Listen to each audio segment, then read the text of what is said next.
तो well good morning guys, welcome back to my YouTube channel. कैसे हैं आप लोग? उम्मीद करते हैं मस्त होंगे, बिंदास होंगे। तो अभी टाइम हो रहा है 8:51। आज है फ्राइडे 20 फरवरी और हम निकल चुके हैं अपने ऑफिस के लिए। और आज फ्राइडे के साथ साथ और 20 तारीख के साथ साथ रमज़ान का भी दूसरा दिन है। तो हम फाइनली निकल चुके हैं अपने ऑफिस के लिए। थोड़ा सा टाइम पे भी है और कह सकते हैं थोड़ा सा लेट भी है, क्योंकि ट्रैफिक तो मिलेगा। अगर कुछ ज़्यादा मिला तो हम हो सकता है लेट भी हो जाए, बाकी देखते हैं। तो फ्रेंड्स, जो मैं डेली ऑब्जर्वेशन की वीडियोस बना रहा हूँ वो सीरीज़ सही लग रही है या कैसा, उसमें कुछ फीडबैक आपका है तो आप ज़रूर बताओ कमेंट सेक्शन पे। मैं देखता हूँ कि मेरी वीडियोस पे आप लोग कमेंट नहीं करते हो ज़रा सा भी, तो भाई आप, कमेंट बॉक्स आपका ही है, सजेशन से भर दो कमेंट बॉक्स को, फ्री ऑफ कॉस्ट ही है भाई। बाकी द्वारका और द्वारका का ट्रैफिक वर्ल्ड फेमस है। ट्रैफिक फेमस हो ना हो, यहाँ की जो ट्रैफिक सिग्नल्स है ना, लाइट जितनी लगी है ना, वो तो फेमस है ही। तो फ्रेंड्स, मैं सोच रहा हूँ ना कि इस बाइक का ना एक बार एवरेज टेस्ट किया जाए, और जो कितना माइलेज देती है ना, एक बार इसको टेस्ट किया जाए।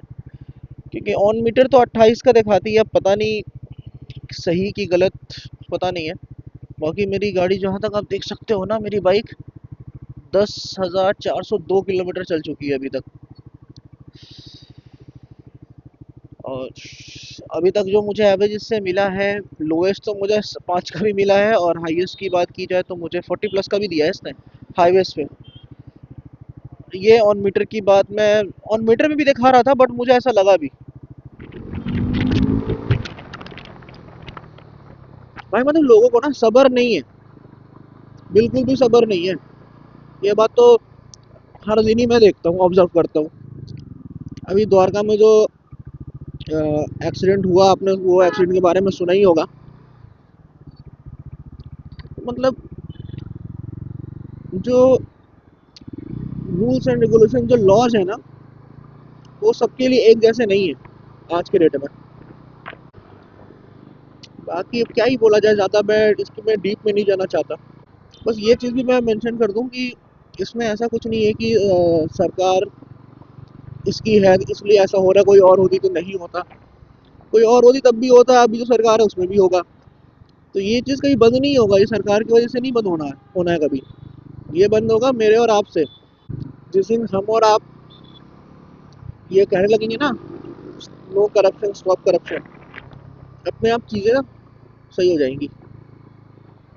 बाकी जैसी जिसकी सोच। फ्रेंड्स, आप लोगों से बात करते करते हम पहुंच चुके हैं सेक्टर 21 द्वारका।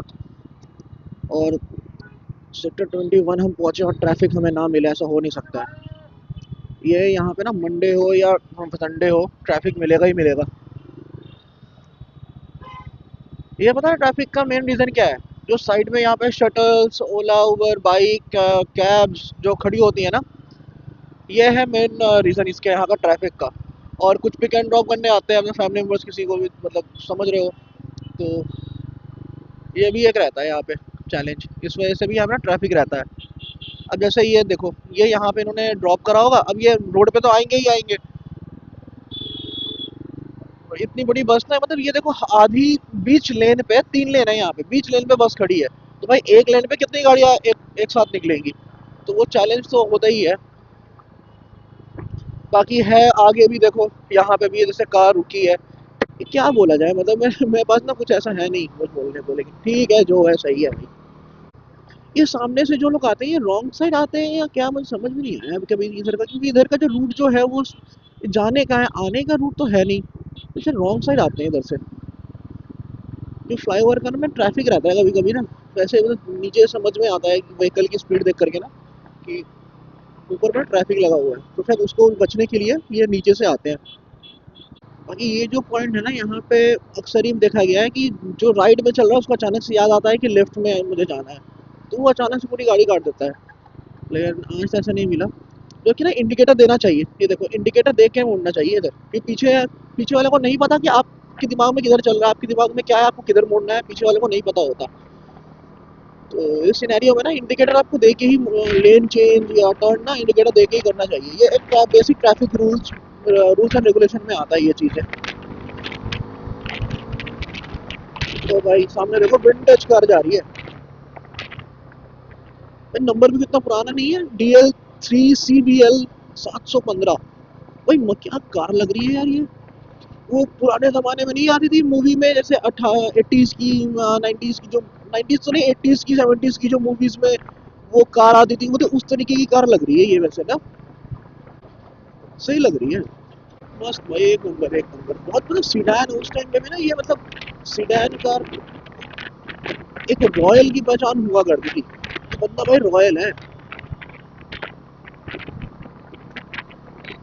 आज की डेट में तो टेक्नोलॉजी इतनी हो गई है कि भाई हर चीज़ में ना इलेक्ट्रॉनिक्स भर भर के देने लगे हैं कंपनीज में।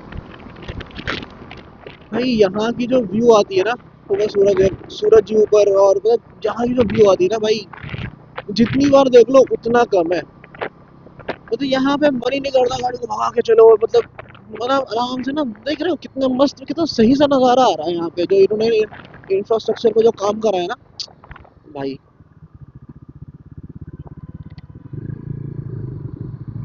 काफी सही सा कर दिया है। देखो अच्छा हुआ ना हमने ये रोड नहीं लिया, हमने यहाँ से ले लिया, आगे ना रोड बंद है। तो मतलब मेरा मन था उधर जाने का, बट पता नहीं क्या दिमाग में आया, मैंने लेफ्ट ले लिया, इस रोड पे आ गया। नहीं तो अभी हम लोग को ना यहाँ से भी यू टर्न लेना पड़ता अभी। बाकी हम ऑलमोस्ट तो हम लोग पहुँच चुके हैं अपने ऑफिस, और टाइमली पहुँच चुके हैं। 9:16 हो रहे हैं, तो काफ़ी टाइम पे हम लोग पहुँच गए हैं। बाकी इस संडे का देखते हैं क्या प्लान होता है, अभी तक तो कोई प्लान है नहीं। अगर कुछ ऐसा रहा ना तो बताया जाएगा, बताऊंगा आप लोग को। उसके लिए ना आप लोग को मेरा इंस्टाग्राम भी फॉलो करना पड़ेगा। टू विल वन सोल के नाम से मेरा इंस्टाग्राम हैंडल भी है, वो भी फॉलो करिए, क्योंकि वहाँ ना करंट अपडेट्स, राइड के अनाउंसमेंट्स ना वहीं पर ही आते हैं। तो आप ना उसको भी फॉलो करो। और कभी आपका ऐसे मन करे कि संडे राइड या कोई भी राइड ज्वाइन करने की ना, तो आप इंस्टाग्राम फॉलो किए रहोगे तो आप मुझे डायरेक्टली वहाँ पे ना नोटिस वो अनाउंसमेंट देख के आप मुझे डीएम भी कर सकते हो। तो मैं आपको उस ग्रुप में ना उस राइड पे ऐड भी कर लूँगा। और अपनी जो राइड है ना, वो ऐसा कुछ नहीं है कि इतने सीसी की बाइक होनी चाहिए या क्या, कोई भी ज्वाइन कर सकता है। बस मैंडेटरी जो चीज़ें हैं वो है riding gears, basic riding gears, helmet, elbow guard, नी गार्ड, और एक प्रॉपर शूज़ और ग्लव्स होने चाहिए। बाकी पिलियन का भी ये भी सेम है। और चाहे वो बाइक 100 सीसी की हो या 1000 सीसी की, डजेंट मैटर। तो इंस्टाग्राम चैनल भी मेरा फॉलो करो, जिसमें जिसमें ना आपको बहुत सारे अपडेट्स वगैरह ना रेगुलर बेसिस पे आते रहेंगे।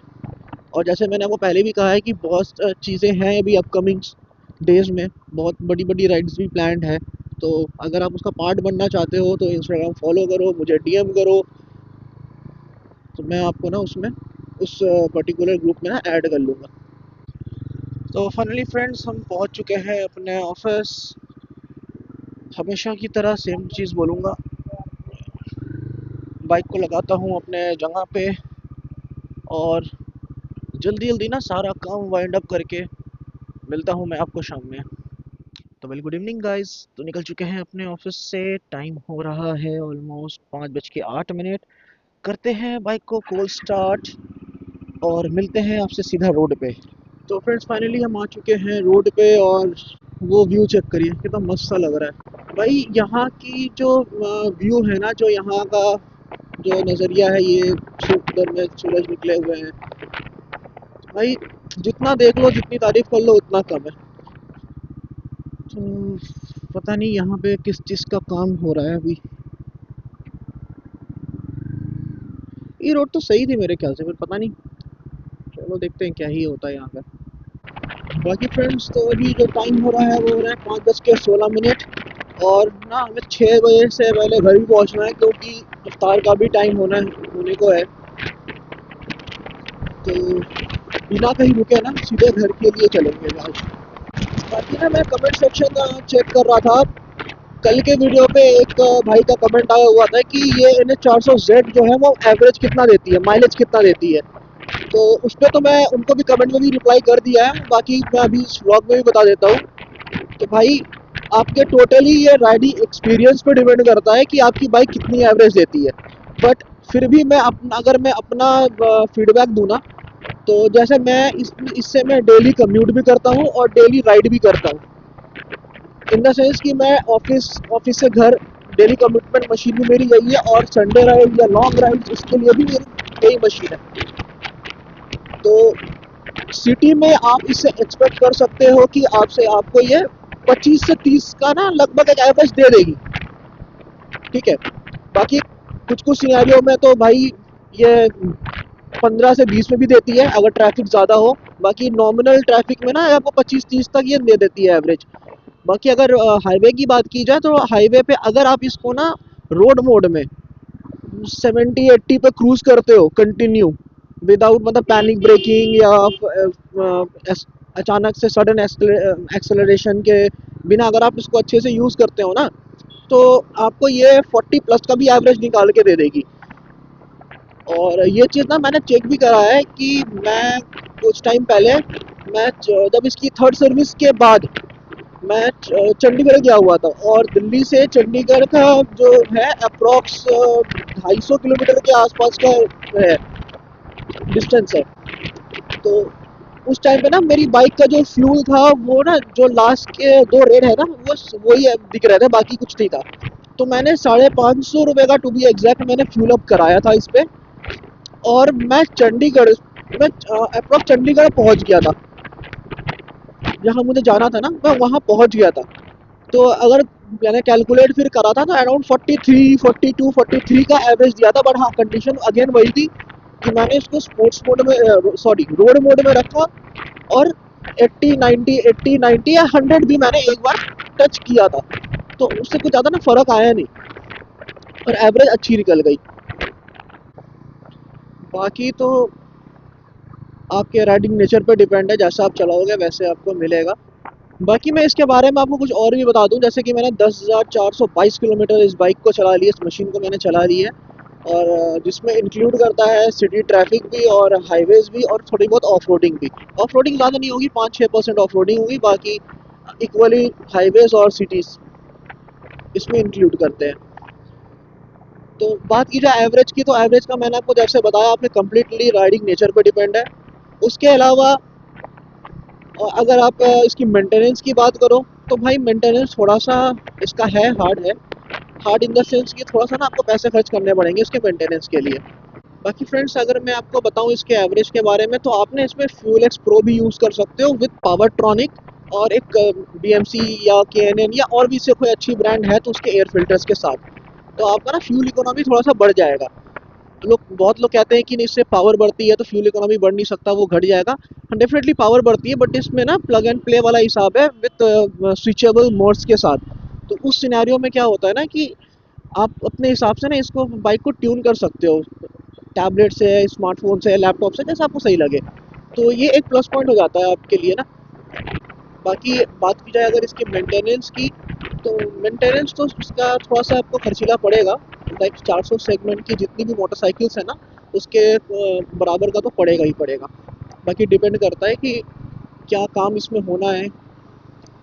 और जो बेसिक जो इसके मेंटेनेंस के हैं, जैसे कि इसके आपका ये सामने के ब्रेक पैड्स हो गए, पीछे के ब्रेक पैड्स हो गए। तो सामने इसके ना सेंटर्ड ब्रेक पैड्स इंस्टॉल होते हैं इसमें, जो आपको अराउंड कॉस्ट करेंगे 2,000 के आसपास आपके नियरेस्ट सर्विस सेंटर्स में। इसके ग्रामिका के जो इसके ब्रेक कैलिपर्स लगे हैं ना सेम कंपनी के। बाकी पीछे वाले तो उसके ऑर्गेनिक है, वो आपको 150 या 200-250 रुपये के रेंज में आपको मिल जाएंगे, बजाज के ओरिजिनल। अच्छा बाय द वे ना, जो कमेंट्स आप लोगों ने करे ना, कि आप लोग ने क्वेश्चन करा, पुट अप करा, मतलब ये चीज़ इसी चीज़ के लिए मैं कहता हूँ कि आप लोग क्वेश्चनिंग करो। जो चीज़ अच्छा लगा, बुरा लगा, जो मन में आ रहा है ना वो कमेंट सेक्शन में भर भर के लिखो। मैं हर एक कमेंट का रिस्पॉन्स दूंगा। अगर इंस्टेंट ना हो सके तो आपको मिलेगा रिस्पॉन्स फॉर श्योर है। अगर कुछ ऐसा टॉपिक रहा तो उस टॉपिक पे ना डेडिकेटेड एक वीडियो ही बनेगी। तो कमेंट सेक्शन गाइस आपका ही है, उसमें आप भर भर के कमेंट किया करो। बाकी ये थार रॉक्स का कलर कैसा प्यारा सा लग रहा है, मैंने ये कलर पहली बार देखा। वो मतलब नहीं होता है जब आसमान थोड़ा सा ना क्लाउडी क्लाउडी सा हो जाता है, कुछ वैसा टाइप का कलर था। भाई ये देखो, इनको देखो, इनको देखो, ये देखो। भाई ऐसे ही मैं नहीं कहता कि इनसे दूर रहा करो, देखा ना, अचारा अचानक से काट दिया। बुलेट बुलेट वाले भैया ने कैसे बचाया अपने आप को। भाई ये पागल हो गए हैं ई रिक्शा वाले ना। ज्यादातर 90% एक्सीडेंट के रीजन ना ये ई रिक्शाज हैं। ये खुलेआम छोड़ दिया है इनको। ई रिक्शा मतलब ई रिक्शा में कोई बुराई नहीं है, लेकिन जो इनकी जो चला रहे हैं ना, उनकी हरकतें जो है ना वो बड़ी खराब लगती है। तो बहुत ज्यादा रिस्की है। एक तो ये ऐसा समझते हैं कि इनकी पता नहीं कितना ही टॉर्क है, कितनी स्पीड है। भाई बीच रोड पे चलेंगे, हाईवे पे। ये तो चलो ठीक है, सिटी का है, अंदर अंदर है, लेकिन भाई हाईवे पे मैंने ई रिक्शा को देखा है। इनको नहीं मतलब होता पीछे कौन आ रहा है कौन नहीं आ रहा। इनको वो अगर राइट में चल रहा है, उनको सवारी अगर इस साइड दिख गई तो वो पूरा काट देंगे इधर। और यही ना एक्सीडेंट का ना 90% रीजन यही होता है। बाकी तो वही है कि भाई अपनी सेफ्टी अपने हाथ में है। आराम से चलो, जितना आपके कंट्रोल है स्पीड पे उतना ही स्पीड चलाओ। सारे ट्रैफिक रूल्स को फॉलो करो। अपने और से सावधानी रखो, बाकी और कुछ नहीं है। जो होना रहेगा वो तो होगा ही होगा। तो ऑलमोस्ट टाइम हो चुके हैं 5:35। और ऑलमोस्ट हम अपने घर पहुंचने वाले हैं। बाकी सारी बातें एक तरफ, और अपना लहराता हुआ तिरंगा फिर से एक बार एक तरफ। भाई इससे अच्छा ना कुछ नहीं होता। सुकून सा मिल जाता है इसको तिरंगा देख करके ना, जब ये लहरा रहा हो।